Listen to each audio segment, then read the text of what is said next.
నమస్కారం. TV6 news వార్తలకు స్వాగతం. ముందుగా వార్తల్లోని ముఖ్యాంశాలు. ఈ నెల 8 నుంచి 18 వరకు శ్రీశైలంలో మహాశివరాత్రి బ్రహ్మోత్సవాలు. సీఎం చంద్రబాబును ఆహ్వానించిన ఎమ్మెల్యే రాజశేఖర్ రెడ్డి, ఆలయ ప్రతినిధులు భక్తులకు సౌకర్యాలపై ప్రత్యేక దృష్టి పెట్టాలని అధికారులకు సీఎం ఆదేశం. చంద్రబాబు, జగన్ ఇద్దరు రాయలసీమ ద్రోహులే అన్న షర్మిల, 5 ఏళ్లు నిద్రపోయి ఇప్పుడు వైసీపీ ఉద్యమాలు చేయడమేంటని షర్మిల ప్రశ్న. సంగమేశ్వరం బదులు ముచ్చుమర్రి పెద్ద ప్రాజెక్టు కట్టడంపై అభ్యంతరం. స్వప్రయోజనాల కోసం సీమ ప్రజలను మోసం చేస్తున్నారని ఆరోపణ. కాళేశ్వరం వల్ల పంటలు బంగారంలా పండాయన్న హరీష్ రావు వ్యాఖ్య. కాంగ్రెస్ పాలనలో భూముల ధరలు పాతాళానికి పడిపోయారని విమర్శ. సాగునీటితో రైతుల జీవితం మారిందని హరీష్ రావు స్పష్టం. కాళేశ్వరం రాష్ట్ర ఆర్థికానికి కీలక ప్రాజెక్ట్ అన్న హరీష్. జోగి రమేష్ వ్యాఖ్యలను పూర్తిగా సమర్థించిన బొత్స సత్యనారాయణ. రమేష్ ఇంటిపై దాడి టీడీపీ గూండాల పనేనని ఆరోపణ. రాష్ట్రంలో ఆటవిక రాజ్యం నడుస్తోందని ప్రభుత్వంపై విమర్శ. లోకేష్, చంద్రబాబుల చిప్ పోయిందంటూ ఘాటు వ్యాఖ్యలు. కాంగ్రెస్ ను గెలిపించిన నిరుద్యోగులను ఇప్పుడు మోసం చేస్తోందన్న కవిత. శాఖల వారీగా దొడ్డిదారణ ఉద్యోగ నియామకాలు జరుగుతున్నాయన్న ఆరోపణ. ఎస్సీ, ఎస్టీ, బీసీ బ్యాక్లాగ్ పోస్టులతో అక్రమాలు చేశారని ఫైర్. ఉద్యోగాల భర్తీలో పారదర్శకత పాటించాలని కవిత డిమాండ్. బీజేపీ తీసుకొచ్చిన గ్రామ్జీ చట్టం రాష్ట్రానికి పెనుభారంగా మారుతుందని కాంగ్రెస్ నేత షర్మిల తీవ్రంగా విమర్శించారు. ఈ చట్టం ప్రకారం 40% నిధులను రాష్ట్ర ప్రభుత్వమే భరించాల్సి వస్తుందని, దీనివల్ల తెలంగాణపై దాదాపు 5,000 కోట్ల రూపాయల భారం పడుతుందని తెలిపారు. ఇప్పటికే అప్పుల్లో ఉన్న రాష్ట్రం ఈ స్థాయిలో నిధులు సమకూర్చగలదా అనే ప్రశ్నను లేవనెత్తారు. మాజీ సీఎం వైఎస్ జగన్ కూడా ప్రధాని మోదీ ముందు తలవంచి రాష్ట్రానికి అన్యాయం చేస్తున్నారని ఆరోపించారు. శ్రామికుల హక్కుల పరిరక్షణ కోసం కాంగ్రెస్ పార్టీ రోడ్డెక్కిందని, ఉపాధి హామీ పథకం కొనసాగాలని కేంద్ర, రాష్ట్ర ప్రభుత్వాలపై ఒత్తిడి తెస్తామని స్పష్టం చేశారు. ప్రజల మద్దతు పెరుగుతుండటంతో పోరాటాన్ని మరింత ఉధృతం చేస్తామన్నారు. పరిరక్షించుకోవడానికి, రక్షించుకోవడానికి మీ అందరికీ కూడా ఆసరాగా నిలబడి ఉపాధి హామీని ఎంతో మందికి మళ్లీ యథావిధిగా నడిపింపజేయడానికే కాంగ్రెస్ పార్టీ ప్రయత్నిస్తుంది. అందులో భాగమే ఈ రోజు నేను మీ దగ్గరికి రావటం జరిగింది. మన రాష్ట్రంలో చాలా సమస్యలున్నాయి. మన రాష్ట్రంలో రైతులకు సమస్యలున్నాయి. బిడ్డలకు ఉద్యోగాలు రావటం లేదు. చదువుకున్న బిడ్డలకు పీజీలు, డిగ్రీలు చదువుకున్న వాళ్ళు కూడా ఏ డ్రైవర్లుగానో పనిచేస్తున్నారు, గిగ్ వర్కర్లుగానో పనిచేస్తున్నారు. ఇలా ఎన్నో సమస్యలున్నాయి మన రాష్ట్రంలోనే. వీటన్నిటి కోసం పోరాటం కోసము కాంగ్రెస్ పార్టీ సిద్ధంగా ఉంది. కానీ మీ అందరూ కూడా కాంగ్రెస్ పార్టీ తరపున నిలబడాలి. కాంగ్రెస్ పార్టీని మీరు బలపరుస్తేనే కాంగ్రెస్ పార్టీ మీ తరపున పోరాటం చేయటానికి వీలవుతుంది. మరొకసారి చెప్తున్నాం, రాహుల్ గాంధీ గారు ప్రధానమంత్రి అయితేనే మన రాష్ట్రానికి 10 సంవత్సరాల ప్రత్యేక హోదా వస్తుంది. రాహుల్ గాంధీ గారు ప్రధానమంత్రి అయితేనే మన రాజధాని అప్పులు కాకుండా నిధులిచ్చి కట్టబడుతుంది. రాహుల్ గాంధీ గారు ప్రధానమంత్రి అయితేనే మన బిడ్డలకు ఉద్యోగాలు వస్తాయి. ఇవన్నీ జరగాలి అంటే మళ్ళీ మీరందరూ కాంగ్రెస్ పార్టీ తిక్కు చూడాలి. మీరందరూ కాంగ్రెస్ పార్టీ వైపు చూసి కాంగ్రెస్ పార్టీని మీరు ఆశీర్వదిస్తే తప్ప, మీరు బలపరిస్తే తప్ప కాంగ్రెస్ పార్టీ మిమ్మల్ని బలపరచడానికి కానీ, మీ తరపున పోరాటం చేయడానికి కానీ వీలుండదు. మరొకసారి మీ అందరినీ అర్థిస్తున్నాం. మీ అందరూ కూడా కాంగ్రెస్ పార్టీని ఆదరించండి. మీ తరపున చేస్తున్న పోరాటం, ఉపాధి హామీ పథకాన్ని రక్షించుకోవడానికి చేస్తున్న ఈ పోరాటంలో మీరు కూడా చేయి కలపండి. ప్రతి అంశంలో కూడా కాంగ్రెస్ పార్టీ మీ వైపు ఉండి మీ తరపున పోరాటం చేస్తుందని మరొకసారి మాటిస్తున్నాం. కాంగ్రెస్ ను అధికారంలోకి తీసుకొచ్చిన నిరుద్యోగులను ఇప్పుడు మోసం చేస్తున్నారని తెలంగాణ జాగృతి అధ్యక్షురాలు కల్వకుంట్ల కవిత తీవ్ర వ్యాఖ్యలు చేశారు. మున్సిపల్, రెవెన్యూ, ఇరిగేషన్, విద్యుత్ శాఖల్లో దొడ్డిదారణ ఉద్యోగ నియామకాలకు ప్రయత్నాలు జరుగుతున్నాయని ఆరోపించారు. ఇవన్నీ ఎస్సీ, ఎస్టీ, బీసీలకు చెందిన బ్యాక్లాగ్ పోస్టులేనని, గతంలో భర్తీ చేయకుండా వదిలేసిన ఉద్యోగాలని తెలిపారు. బీఆర్ఎస్ హయాంలో పోస్టులు అమ్ముకున్నారని, అప్పట్లో ఆరోపణలు వచ్చాయని, ఇప్పుడు కాంగ్రెస్ ప్రభుత్వంలోనూ అదే పరిస్థితి నెలకొంటుందని విమర్శించారు. ఉద్యోగాల భర్తీ విషయంలో పారదర్శకత పాటించాలని, యువతకు ఇచ్చిన హామీలను అమలు చేయాలని డిమాండ్ చేశారు. ఈ వ్యవహారంపై ప్రజల్లో తీవ్ర అసంతృప్తి వ్యక్తమవుతోంది. నింపుతున్నారు డబ్బులు తీసుకొని అనేటటువంటి ఒక ఆందోళన చాలా మంది నిరుద్యోగ మిత్రులు వ్యక్తం చేస్తున్నారు.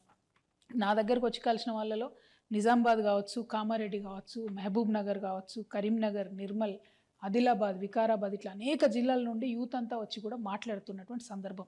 సో నేను ఈ ప్రభుత్వానికి ఒకటే హెచ్చరిక చేస్తూ ఉన్నా, ఏవైతే ఇట్లా బీఆర్ఎస్ టైంలో అన్యాయం జరిగిందో, ఏదైతే పోస్టులు అమ్ముకున్నారనేటటువంటి ఆరోపణలు, అక్కడక్కడ రుజువైనటువంటి ఆరోపణలు ఉన్నాయో, ఏదైతే చిన్న జిల్లా స్థాయి పోస్టులు కూడా అమ్ముకున్నారో, అదే పరిస్థితి మల్లయ్యల కాంగ్రెస్లో వచ్చేటట్టు కనబడతా ఉన్నది.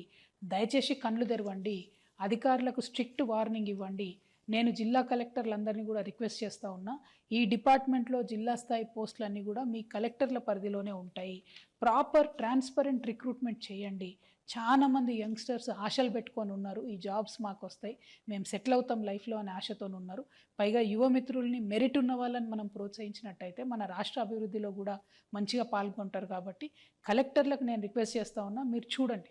ఇంకొక మాట కూడా నేను చెప్తా ఉన్నా, ఇవాళ అధికార పార్టీలో ఉన్నటువంటి వాళ్ళకైనా, ఈ అక్రమాలకు అండగా నిలబడే అధికారులకైనా ఎప్పుడో ఒకసారి భగవంతుడి దయ వల్ల మాకు కూడా అవకాశం వస్తుంది. అప్పుడు మాత్రం ఇట్లా డబ్బులు ఇచ్చి మీరు చేసినటువంటి ఉద్యోగాలకు కఠినాతి కఠినంగా శిక్ష వేస్తాం. నేను మిగతా యువమిత్రులకు కూడా చెప్తున్నా, డబ్బులు ఇచ్చి అడ్డదారిలో ఉద్యోగాలు తెచ్చుకునే ప్రయత్నం చేస్తే అది ఎక్కువ కాలం నిలబడదు. పైగా మెరిట్ ఉండి మంచిగా ఉన్నటువంటి వాళ్ళకు అన్యాయం జరుగుతుంది. కాబట్టి మీరు కూడా కొంత ఎఫర్ట్ పెట్టి చదివే ప్రయత్నం చేయండి. ఉద్యోగాలు కొనకుండా ఉద్యోగాల కోసం ఫైట్ చేసి, స్టడీ చేసి, కొట్లాడి సాధించుకునే ప్రయత్నం చేయండి. మీకు అండగా జాగృతి నిలబడుతుంది. మెరిట్ స్టూడెంట్స్కి, పేద విద్యార్థులకి, ఉన్న అరెకరం మధ్యకరం పొలం అమ్ముకొని వచ్చి మీ మేధస్సు మీద మీరు డిపెండ్ అయ్యేటటువంటి మీ అందరికి కూడా జాగృతి అండగా నిలుస్తుందని చెప్పి తెలియజేస్తూ, ప్రభుత్వం కనువిప్పుతోని వెంటనే చూసుకోవాలి, కళ్ళు తెరవాలి, ఏమేం జరుగుతుందో జిల్లాలల్లో సీరియస్గా విచారణ చేయాలని చెప్పి నేను డిమాండ్ చేస్తూ ఉన్నాను.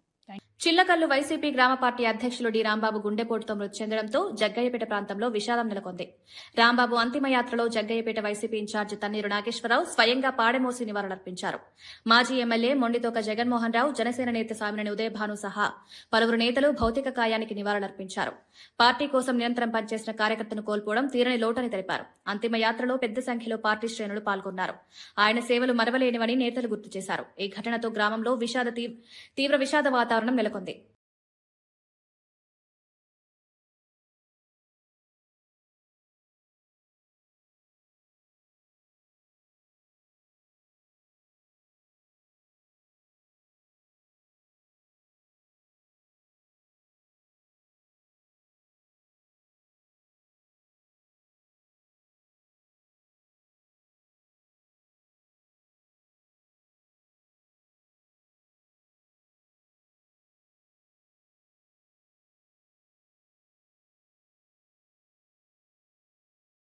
గుంటూరులో మాజీ మంత్రి అంబటి రాంబాబు కుటుంబ సభ్యులను మాజీ మంత్రి గుడివాడ అమర్నాథ్, కరణం ధర్మశ్రీతో పాటు ఉత్తరాంధ్ర వైసీపీ కాపు నాయకులు పరామర్శించారు. ఈ సందర్భంగా జై కాపు అంటూ నినాదాలు చేశారు.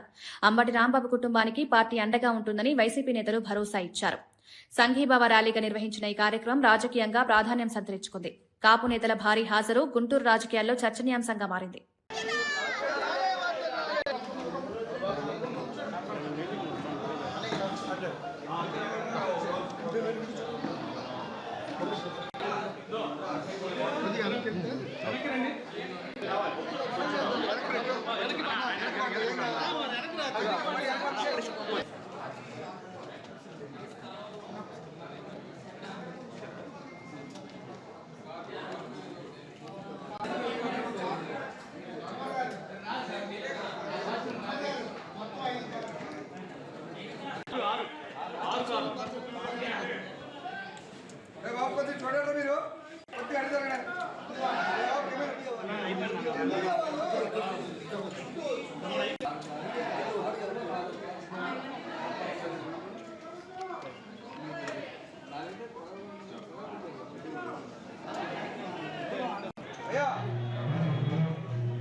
శ్రీశైల క్షేత్రంలో ఈ నెల 8 నుంచి 18 వరకు జరగనున్న మహాశివరాత్రి బ్రహ్మోత్సవాలకు ముఖ్యమంత్రి చంద్రబాబు నాయుడును ఆహ్వానించారు.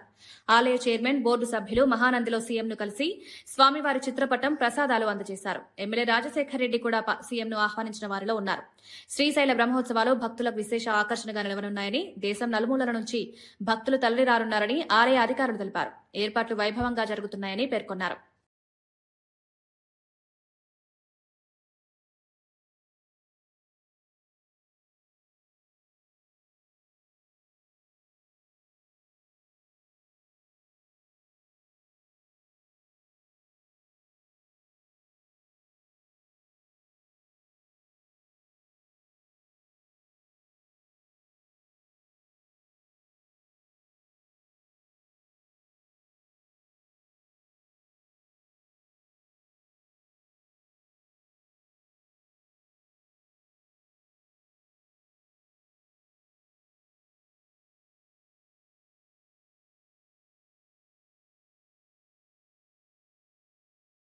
వైసీపీ నాయకుడు రాంబాబు గుండెపోటుతో మృతి చెందడం పార్టీకి తీరని లోటని మాజీ మంత్రి పేర్ని నాని అన్నారు. ఈ మరణం తనను తీవ్రంగా కలిచివేసిందని తెలిపారు. రాంబాబు మరణాన్ని రాజకీయ లబ్ధి కోసం ఉపయోగించుకుంటూ పోలీసులు, కుటుంబ సభ్యులను వేధించడం అత్యంత దుర్మార్గమని ఆగ్రహం వ్యక్తం చేశారు. మాజీ సీఎం వైఎస్ జగన్ ఈ ఘటనపై వెంటనే స్పందించి కుటుంబ సభ్యులతో ఫోన్లో మాట్లాడి పరామర్శించారన్నారు. ఈ ఘటనపై న్యాయపరమైన విచారణ జరిపించాలని డిమాండ్ చేస్తూ రాజకీయ కక్ష సాధింపుల కోసం మృతుల కుటుంబాలను ఇబ్బందులకు గురిచేయడం ప్రజాస్వామ్యానికి విరుద్దమని వ్యాఖ్యానించారు. అలాగే దొంగల రాంబాబు గారి యొక్క అకాల మరణం, హఠాన్ మరణానికి వైఎస్ఆర్ కాంగ్రెస్ పార్టీ చింతిస్తూ, బాధపడుతూ, ఆ కుటుంబానికి ధైర్యం చెప్తూ, రాంబాబుని తిరిగి తేలేమేమో కానీ, తెచ్చి ఇవ్వలేం కానీ, వైఎస్ఆర్ కాంగ్రెస్ పార్టీ జగన్మోహన్ రెడ్డి దగ్గర నుంచి చిలకలలోని చిన్న కార్యకర్త వరకు మీకు అండగా ఉంటాం. మీకు ధైర్యం కోల్పోకుండా మీకు ప్రతి దాంట్లో మేము అండగా ఉంటాం అని చెప్పైతే ధైర్యం చెప్పడానికి ప్రయత్నం చేశాం. రాంబాబు గారి ఆత్మకు శాంతి చేకూరాలని అయ్యా పోలీసు వారు ఎవరైతే ఈ వేధిస్తున్నారు, దినమన్నా ప్రశాంతంగా చేసుకోనండి. చిన్న కర్మ పెద్ద కర్మ అన్నా ప్రశాంతంగా చేసుకోనండి. అరే మాకు అనుమానం లేదు మరో అని చెప్పి కుటుంబం అంతా అల్లాడుతుంటే కూడా ఈ రకంగా చేయటం ఎంతవరకు? ఈ మూడు సింహాలను అడగండి ఒకసారి. అది ధర్మం అధర్మం మీరు చేసే ఉద్యోగం అని ఎతో పలుకుతూ మరొకసారి రాంబాబు గారికి ఆత్మకి శాంతి చేకూరాలని, ఆ కుటుంబానికి, ఆ భార్యకి, అన్నదమ్ములకి, అక్క చెల్లెలకి, తండ్రికి, వృద్ధ వయసులో ఉన్న తండ్రికి భగవంతుడు మనోధైర్యాన్ని ఇవ్వాలని చెప్పి మనస్ఫూర్తిగా ప్రార్థిస్తూ జోహార్. తిరుపతి లడ్డూ తయారీలో ఉపయోగించిన నెయ్యి సరఫరాపై అనుమానాలు పెరుగుతున్నాయని వైసీపీ నేత మార్గాని భరత్ ప్రశ్నించారు. 4 ట్యాంకర్లను తొలుత తిరస్కరించి 2 రోజుల తర్వాత అదే నెయ్యిని వైష్ణవి డైరీ ద్వారా ఎందుకు వినియోగించారో సీఎం చంద్రబాబు సమాధానం చెప్పాలని డిమాండ్ చేశారు. భక్తుల విశ్వాసానికి సంబంధించిన అంశంలో పారదర్శకత అవసరమన్నారు. ఈ అంశంపై స్పష్టమైన వివరణ ఇవ్వకపోతే ప్రజల్లో అనుమానాలు మరింత పెరుగుతాయని తెలిపారు. తిరుమల ఆలయ ప్రతిష్టను కాపాడాల్సిన బాధ్యత ప్రభుత్వానిదేనని పేర్కొంటూ ఈ వ్యవహారంపై స్వతంత్ర విచారణ జరిపించాలని కోరారు. ఎంత అన్యాయంగా మాట్లాడుతూ ఉన్నాడు అంటే, తిరుమల లడ్డూ ప్రసాదంలో బాత్రూంలో వాడే కెమికల్స్ వాడారని ఆయన మాట్లాడుతూ ఉన్నాడు. అసలు మీది నోరా లేకపోతే ఇంకేమన్నా అనాలా అని అడుగుతా ఉన్నా. నిజంగా ఒక్క మాట అయితే చెప్తున్నా, మా హయాంలో 2019 నుంచి 24 దాకా మా హయాంలో ఏదైతే శాంపిల్స్ తీశారో, నేను ఇవాళ అడుగుతా ఉన్నా, 4 ట్యాంకర్స్ రిజెక్ట్ చేశారు కదండి. ఆ రిజెక్ట్ చేసిన ట్యాంకర్స్ డేట్స్ నేను చెప్తున్నా. 6/7/2024 2 ట్యాంకర్స్ రిజెక్ట్ చేశారు, ఎక్కడైతే ఏఆర్ డైరీ నుంచి వచ్చిన ట్యాంకర్స్. మళ్ళీ అదేవిధంగా 12/7/2024 ఇంకొక 2 ట్యాంకర్స్ రిజెక్ట్ చేశారు. 4 ట్యాంకర్స్ రిజెక్ట్ చేశారు కదా. ఆ 4 ట్యాంకర్స్ కూడా ఏఆర్ డైరీ రిజెక్ట్ చేసినవి మళ్ళీ ఒక 2 రోజుల కాల వ్యవధిలో వైష్ణవి డైరీ ద్వారాగా మళ్ళీ సేమ్ అయ్యే ట్యాంకర్లు వచ్చినప్పుడు ఆ యొక్క గీని మహాప్రసాదంలో ఎందుకు వాడారు చంద్రబాబు నాయుడు గారు అని మీరు దానికి ప్రశ్నకి సమాధానం చెప్పాలా.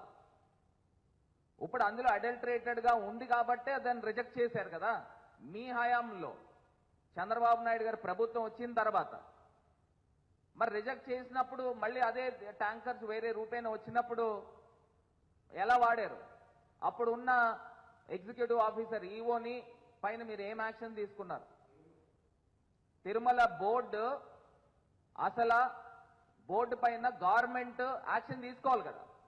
ఇండిపెండెంట్ బాడీ అయినప్పటికీ కూడా అడల్టరేటెడ్ గీ అని మీరు ఉద్ఘాటించారు, చంద్రబాబు నాయుడు గారు ఉద్ఘాటించారు. ఉద్ఘాటించినప్పుడు రాష్ట్ర ముఖ్యమంత్రిగా మీకు ఏం బాధ్యత ఉంది? మీరు ఎందుకు? మంచిర్యాల జిల్లా బెల్లంపల్లిలోని బాలిక వసతి గృహంలో ఫుడ్ పాయిజన్ ఘటన కలకలం రేపింది. రాత్రి వండిన మీల్ మేకర్ కర్రీలో పురుగులు ఉన్నాయని విద్యార్థులను ఫిర్యాదు చేసినా వార్డెన్ పట్టించుకోలేదని ఆరోపణలు వినిపిస్తున్నాయి.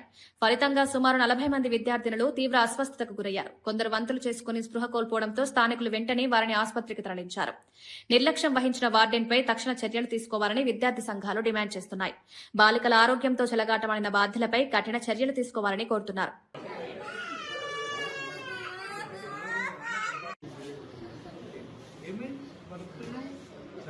ఏం కాదు భయపడుతుంది.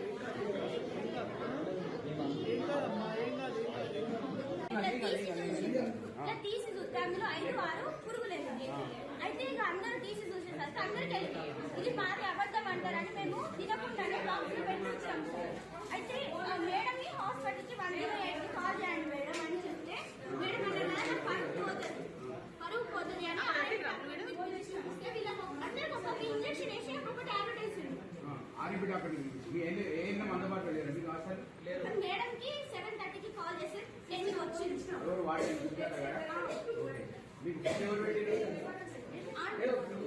వాటిని పర్యవేక్షణ వాటిని లేకుండా అది హైపర్ వెంటిలేషన్ సిండ్రోమ్ సార్. కొంచెం ఆ గూగుల్కు టెన్షన్ ఈ టెన్షన్కి కొంచెం ఇట్లా అయిపోయింది. వాళ్ళకు పాయిజన్ అయితే అయింది. దాని ట్రీట్మెంట్ తీసుకున్నాం. ఇది కూడా చూస్తాం. ఎవరికి ఇబ్బంది కాకుండా చూడండి. ఇక్కడ ఏమన్నా మీకు ప్రాబ్లం అనిపిస్తే జిల్లా హాస్పిటల్ పంపించేద్దాం. లవ్ జిహాద్ ను అడ్డుకోవాలని, హిందూ అమ్మాయిల భద్రతను కాపాడుకోవాలని బీజేపీ ఎంపీ తేజస్వి సూర్య వ్యాఖ్యానించారు. మత మార్పిడులను ప్రోత్సహించే చర్యలు దేశ సామాజిక సమతుల్యతకు ప్రమాదకరమని అభిప్రాయపడ్డారు. ఈ అంశంపై ప్రభుత్వం కఠిన చర్యలు తీసుకురావాలని డిమాండ్ చేశారు. యువతను లక్ష్యంగా చేసుకుని జరుగుతున్న మత మార్పులపై అప్రమత్తంగా ఉండాలని సూచించారు. ఈ వ్యాఖ్యలు రాజకీయంగా తీవ్ర చర్చకు దారితీశాయి. మత స్వేచ్ఛ పేరుతో అక్రమ కార్యకలాపాలకు పాల్పడితే సహించబోమని హెచ్చరించారు. 1000 ವರ್ಷ ಆಗತ್ತೆ. 1000 ವರ್ಷ ಆದಮೇಲೂ ಕೂಡ ಈ ದೇಶದ ಒಬ್ಬ ಹಿಂದೂ ಪ್ರಧಾನಿ ಹೆಮ್ಮೆಯಿಂದ ಅಲ್ಲಿಗೆ ಹೋಗಿ 1000 ವರ್ಷದ ಆಚರಣೆಯನ್ನು ಮಾಡ್ತಾರೆ ಅಂತಂದ್ರೆ ಹಿಂದೂಗಳು ಉಳಿದಿದ್ದಾರೆ ಅನ್ನೋ ಕಾರಣಕ್ಕೋಸ್ಕರ. ದೇವಸ್ಥಾನ ಉಳಿಯುವಂಥದ್ದು ಭಕ್ತನಿಂದಾಗಿ, ಧರ್ಮ ಉಳಿಯುವಂಥದ್ದು ಅನುಯಾಯಿಯಿಂದಾಗಿ. ಸೋಮನಾಥ ದೇವಸ್ಥಾನ ಪ್ರತಿ ಬಾರಿ ಬಿದ್ದಾಗಲೂ ಕೂಡ ಅದನ್ನ ಮತ್ತೆ ಕಟ್ಟಿದ್ದು ಭಕ್ತ. ಹಿಂದೂಗಳನ್ನ ಸಂಖ್ಯೆಯಲ್ಲಿ ನಾವು ಉಳಿಸ್ಕೊಳ್ಬೇಕಾಗಿದೆ. ಮತಾಂತರವನ್ನು ವಿರೋಧ ಮಾಡಬೇಕಾಗಿದೆ. ಜೊತೆಗೆ ಯಾರ್ಯಾರು ವಾಪಸ್ಸು ಮಾತೃಧರ್ಮಕ್ಕೆ ಬರೋದಕ್ಕೆ ಬರ್ತಾರೋ ಅವರನ್ನು ಕೂಡ ಎರಡೂ ಕೈಯಿಂದ ಆಲಂಘನೆ ಮಾಡಿ ಅವರನ್ನು ಮತ್ತೆ ಮಾತೃಧರ್ಮಕ್ಕೆ ಕರ್ಕೊಂಡು ಬರಬೇಕಾಗಿರುವಂತಹ ಕೆಲಸವೂ ಕೂಡ ಆಗಬೇಕಾಗಿದೆ. ಹಿಂದೂ ಸಮಾಜವಾಗಿ, ಸಾಮಾಜಿಕವಾಗಿ ನಾವು ಮಾಡಬೇಕಾಗಿರುವಂತಹ ಈ ಕೆಲಸಗಳಿದೆ. ಅದರ ಜೊತೆಗೆ ಕಡೆಯದಾಗಿ ಬೇರೆ ಮತಗಳಲ್ಲಿ they are a self contained political system. Hindu ಧರ್ಮದಲ್ಲಿ ರಾಜಕೀಯ ಮತ್ತು ಧಾರ್ಮಿಕ ಆಧ್ಯಾತ್ಮಿಕತೆ ಎರಡು ಬೇರೆ ಬೇರೆ ಇದೆ. ಬೇರೆ ಮತಗಳಲ್ಲಿ ಧಾರ್ಮಿಕತೆ ಅಥವಾ ಅದರಲ್ಲಿ ಏನು ರಿಲಿಜಿಯಾಸಿಟಿ ಅಂಡ್ ಥಿಯೋಕ್ರಸಿ ಎರಡೂ ಕೂಡ ಒಟ್ಟಿಗೆ ಇದೆ. ನಮ್ಮಲ್ಲದಿಲ್ಲ. ಆದ್ರಿಂದ ಹಿಂದುತ್ವದ హైదరాబాద్ ఫోరెన్సిక్ ల్యాబ్ లో జరిగిన అగ్ని ప్రమాదం అనుమానాలకు తావిస్తోంది. కీలక డాక్యుమెంట్లు మాయం చేసేందుకే ఈ ప్రమాదం జరిగిందా అనే సందేహాలు వ్యక్తమవుతున్నాయి. ఓటుకు నోటు కేసుకు సంబంధించి ఆధారాలు కూడా అక్కడే ఉన్నాయన్న ప్రచారం ఊపందుకుంది. షార్ట్ సర్క్యూట్ కారణంగానే అగ్ని ప్రమాదం జరిగిందని అధికారులు చెబుతున్నప్పటికీ ప్రజల్లో అనుమానాలు తొలగడం లేదని. ఫోరెన్సిక్ ల్యాబ్ నేర పరిశోధనకు కీలక కేంద్రం కావడంతో ఈ ఘటనకు మరింత ప్రాధాన్యం ఏర్పడింది. పూర్తిస్థాయి విచారణ జరిపి నిజాలు బయటకు తేవాలని విపక్షాలు డిమాండ్ చేస్తున్నాయి.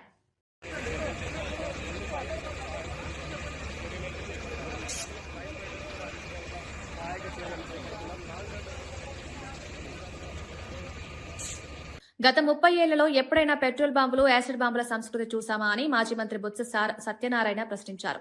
జోగి రమేష్ ఇంటిపై జరిగిన దాడిని తీవ్రంగా ఖండించారు. ఇతర ప్రాంతాల నుంచి అల్లరి మూకలను తీసుకొచ్చి కావాలని దాడులు చేయించారని ఆరోపించారు.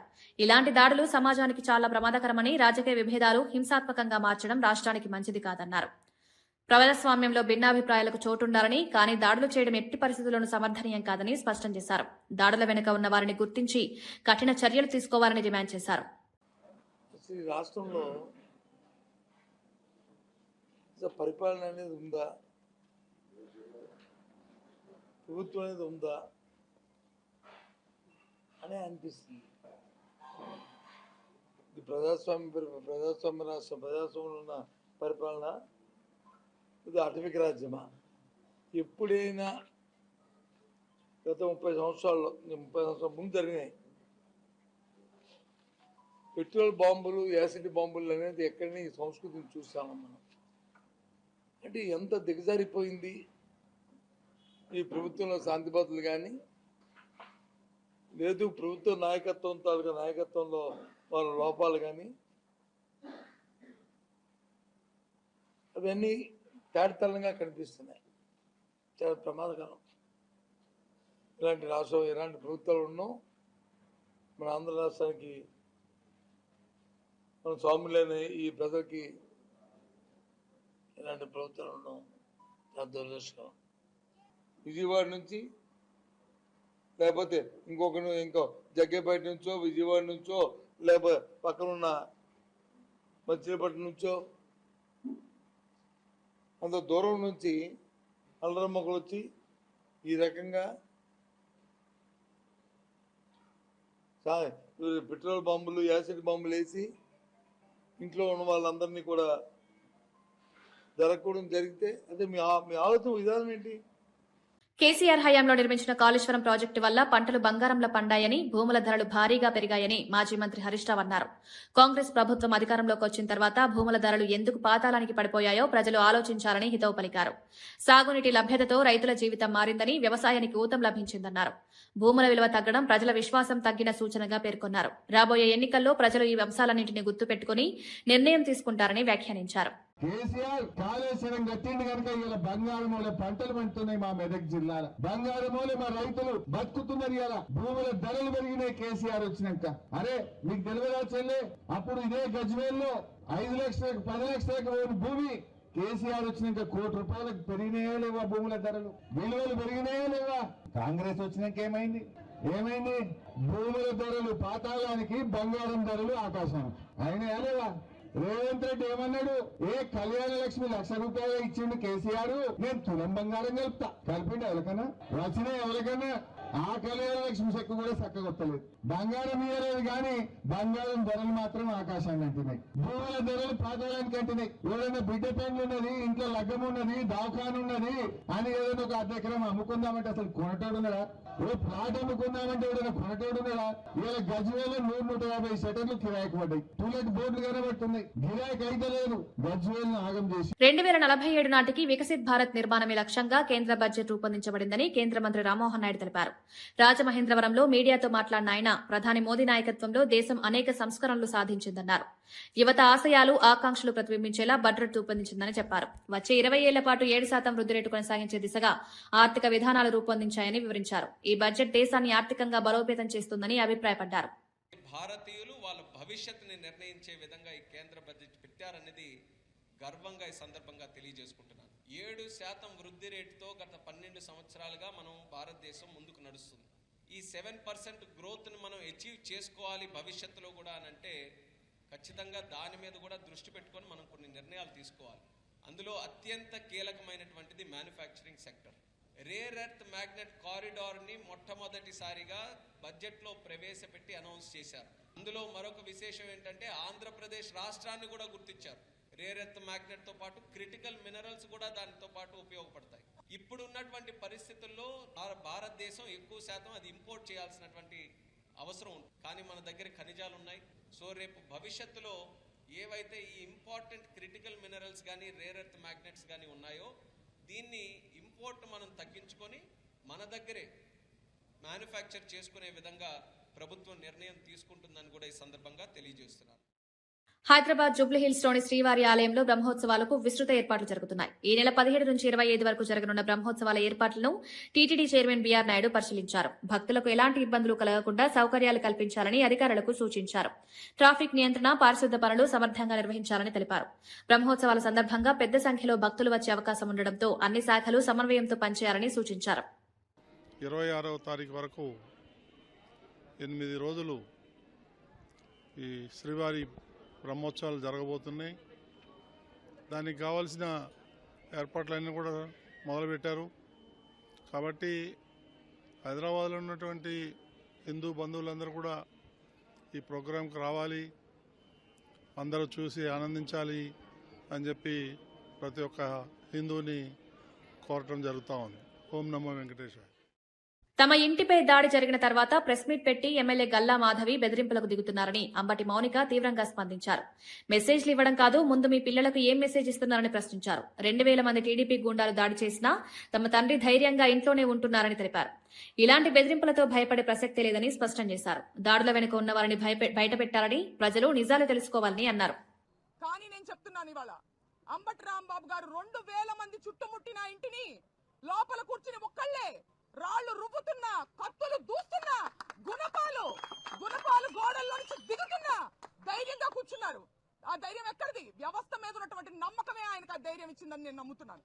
కానీ వాళ్ళ వ్యవస్థని నిర్వీర్యం చేసి, పోలీసుల్ని డమ్మీ చేసి, పోలీసు వ్యవస్థ అనేది ఎంత పవర్ఫుల్, దాన్ని డమ్మీలుగా చేసి మీరు ఇంటి మీదకి వచ్చి ఆడవాళ్ళ మీద కూడా దాడి చేస్తారా? మీరు గమనించుకోవాలి. అలాగే నేను పవన్ కళ్యాణ్ గారిని, చంద్రబాబు నాయుడు గారిని ఇద్దరిని నేను లా అండ్ ఆర్డర్ ని కాపాడమని నేను అడగడం జరిగింది. నేను అడిగితే మమ్మల్ని వాళ్ళు ప్రశ్నిస్తున్నారు. పవన్ కళ్యాణ్ గారు మీరు ఇప్పుడు గుర్తొచ్చారా, మీకు ఇప్పుడు గుర్తొచ్చారా అని మమ్మల్ని ప్రశ్నిస్తున్నారు. నేను వాళ్ళని సూటిగా అడుగుతున్నా, పవన్ కళ్యాణ్ గారిని తల్లిని తిట్టి మీరు ఓట్ల కోసం వచ్చేసరికి మీకు పవన్ కళ్యాణ్ గుర్తు రావచ్చునా? మాకు మటుకు లా అండ్ ఆర్డర్ ని కాపాడడానికి పవన్ కళ్యాణ్ గారు డిప్యూటీ సీఎం గా ఉన్నప్పుడు మేము అడగకూడదు ఆయన్ని? ఇదేం న్యాయం అని నేను అడుగుతున్నా. నన్ను ప్రశ్నించే వాళ్ళందరినీ నేను అడుగుతున్నాను. మీరు పవన్ కళ్యాణ్ తిట్టినటువంటి వ్యక్తులని వాటేసుకుని మీరు నన్ను ఈ ప్రశ్న అందిస్తున్నారని సంధిస్తున్నారు. ఈ ప్రశ్న నాకు, నేను నా పర్సనల్ రికమెండేషన్ కోసమో ఏదో ఫ్యామిలీ రికమెండేషన్ కోసమో నేను ఆయన అడగలేదండి. నేను అడిగింది లా అండ్ ఆర్డర్ ని కాపాడమని ఒక డిప్యూటీ సీఎం గా ఆయన నేను అడిగాను. తద్వారా అంబటి రాంబాబు గారు ఇతరులు కాపాడబడతారు లా అండ్ ఆర్డర్ ని కాపాడినప్పుడు. దీన్ని మీరు ఒకసారి మీరు ఆలోచించుకోవాలి. మీ మనస్సాక్షికి దీన్ని వదిలేస్తున్నాం. అలాగే ఈ సందర్భంగా మా కోసం ఈ కష్టకాలంలో మాకు సపోర్ట్ గా ఉండడం కోసం, మాకు ధైర్యాన్ని ఇవ్వడం కోసం తరలి వచ్చిన మా అన్నలకి, తమ్ముళ్ళకి అందరికీ నేను ఎప్పటికీ రుణపడి ఉంటానని, మా కుటుంబం ఎప్పటికీ రుణపడి ఉంటుందని తెలియజేసుకుంటున్నాను. కృతజ్ఞతలు.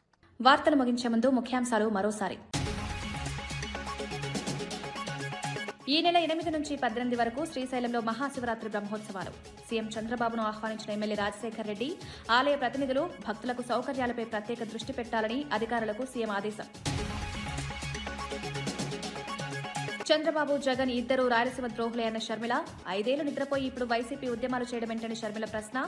సంగమేశ్వరం బదులు ముచ్చుమర్రి పెద్ద ప్రాజెక్టు కట్టడంపై అభ్యంతరం. స్వప్రయోజనాల కోసం సీమ ప్రజలను మోసం చేస్తున్నారని ఆరోపణ. కాళేశ్వరం వల్ల పంటలు బంగారంలా పండాయన్న హరీష్ రావు వ్యాఖ్య. కాంగ్రెస్ పాలనలో భూముల ధరలు పాతాళానికి పడిపోయారని విమర్శ. సాగునీటితో రైతుల జీవితం మారిందని హరీష్ రావు స్పష్టం. కాళేశ్వరం రాష్ట్ర ఆర్థికానికి కీలక ప్రాజెక్ట్ అన్న హరీష్.